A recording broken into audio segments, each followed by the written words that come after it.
We are combining water and classrooms for their children and healthcare for their sick, providing microfinance, small loans to enable farmers irrigate the land, women to start their businesses. When you combine all of these, then you have the momentum to truly release people from poverty forever.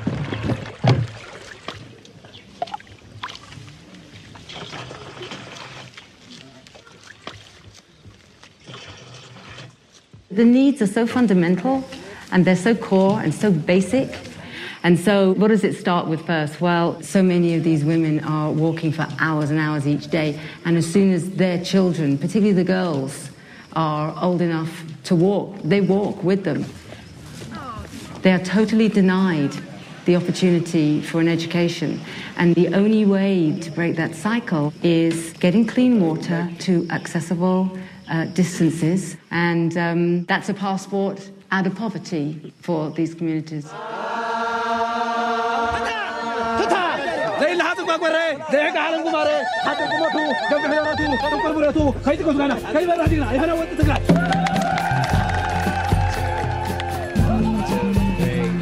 I'm a living sunset, lightning in my bones. You push me to the edge, but my will is stone. 'Cause I believe in a better way. They are our brothers and sisters who happen to live in another continent. Their needs and wants are just the same as ours. We buy the pump, they dig the well, together, which creates a sustainable solution. They've asked for it, they've participated in building it. This is theirs, they haven't been given anything. You built many kinds of water projects, but a hand-dug well costs how much? About $3,500. Amazing. And usually that would serve 500 people. Was that about $7 a head? Water is life. I mean, it is life. It's so fundamental to everything that we are. And it's more than just delivering water. It changes their way of life. How far have you and your daughter been walking for water? And now that you have the new well, how long? No longer carrying water for much of the day, girls and women are finally able to attend school and receive an education. Take your face out of your hands and clear your eyes. You have a right to your dream and don't be denied. I believe in a better way. They're not drinking parasites, they're not drinking mud, they're not making themselves sick. We're avoiding 1 out of 5 children dying before the age of 5. It's already shifting, it's already moving, and my goal would be that I never have to see a woman bent in half carrying sticks and a jug on her back.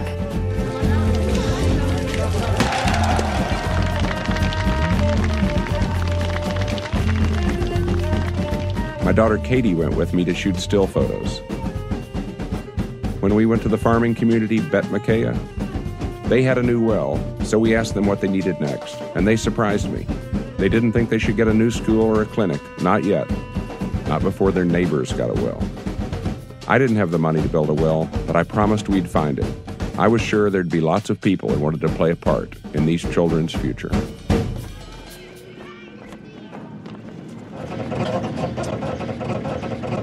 We're in Dembidola, Ethiopia, town of 100,000 people, 5 cars, and 5 million speed bumps.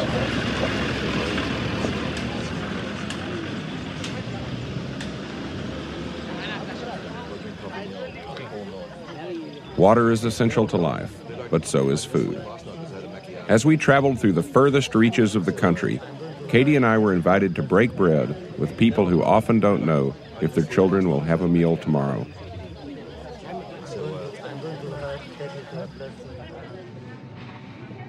If you live in a land of plenty, food is something that you may take for granted. But hunger exists on every continent and in every nation, every day. The numbers speak for themselves.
takes your breath away, doesn't it? But hold on. Even though the World Food Program feeds an astonishing 86 million people each day, there is no global shortage of food. The problem is, too many people are unable to grow or buy food, and the solutions are to empower them to do both.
A world with thousands of problems needs millions of solutions.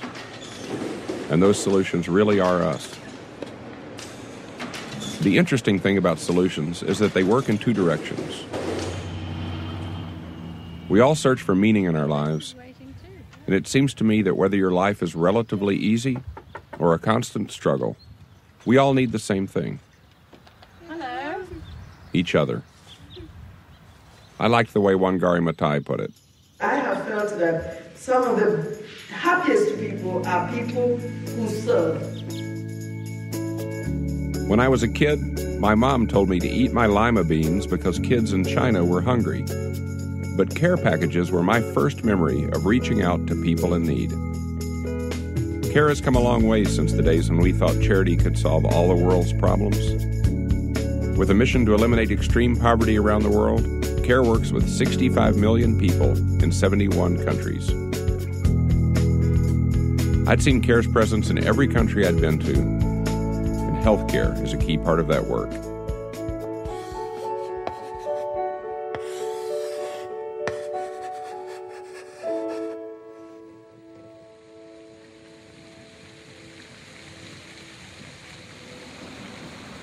Inspired by their work on some of the world's most desperate health situations, I sought out the physician who helms Care's work, Dr. Helene Gayle. So you're the CEO of Care. What is Care's mission? Well, our mission is to be part of reducing and hopefully eliminating extreme poverty worldwide. By the way, I like your shirt. Oh, thanks. And I am powerful. That's one of Care's mottos at this point. Right. How did that come about? We really believe that by investing in women and girls, you can make the biggest change for whole communities.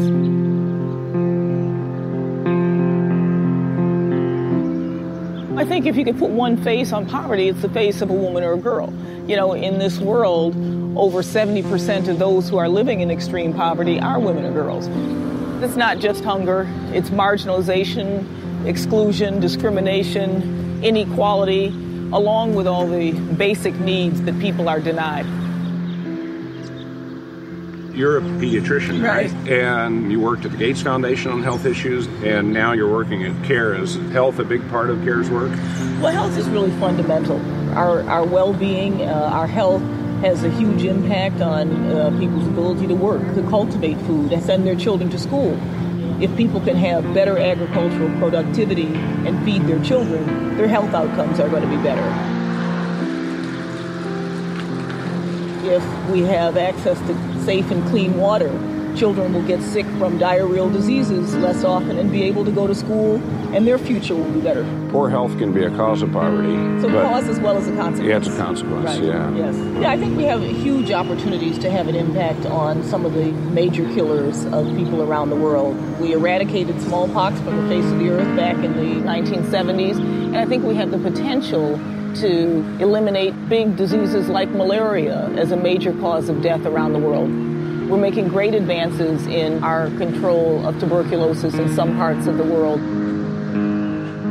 It is a long-term effort. It takes a worldwide mobilization. It takes the right kind of resources. But I think we ought to feel hopeful because there's a lot of potential to have an impact on some of the big killers today.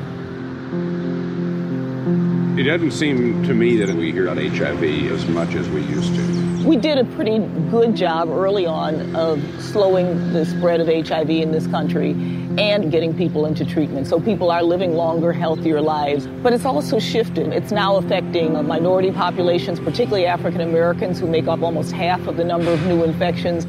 It means we need to revitalize our efforts here in this country, just as we're doing around the rest of the world. We hear a lot about ARVs. They're cheaper, they're more available in the world, but I'm not sure we're going to ever catch up. We can't treat our way out of this infection. It is important that we get the life-saving medications to people in parts of the world where the epidemic has a huge impact, where the burden is disproportionate. But on the other hand, if we don't look at stemming the tide, slowing down the number of new infections, then we'll never keep pace. We estimate for every 3 people who get put on treatment, another 5 are getting infected. Treatment and prevention do go hand in hand. When I was in Dhaka, Bangladesh, I had the opportunity to visit CARE's HIV and needle exchange clinic. They're trying to stop the spread of AIDS by working with everyone who's infected, including addicts. I was really struck by the overall compassion of the work and the heroic nature of reaching out to the lowest of the low. Accepting people where they are in a compassionate sense helps us to drive people in the direction that we know is better for their lives overall. My dream would be that, first of all, we would have the will as a world community to realize that it is unacceptable to have 1/5 of our population living on less than $1 a day. We have the ability to change that. And if we start from that, then I think if we have the will, we'll find the way. And I think we have to.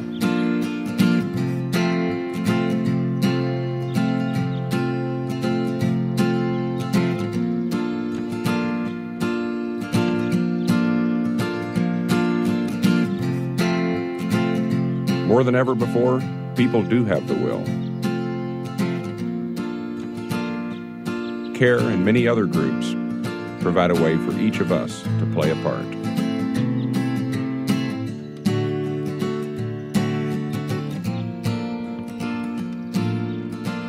When we make water, food, and health care available to every child, the result is kids who are ready to learn.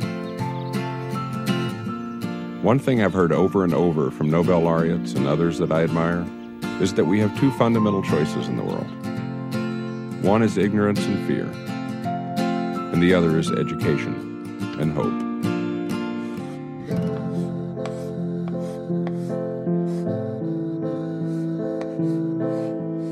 When I was filming Nobelity, I planted trees with the kids at the Mahiga School in rural Kenya. No electricity, no water, wind and rain coming through the walls.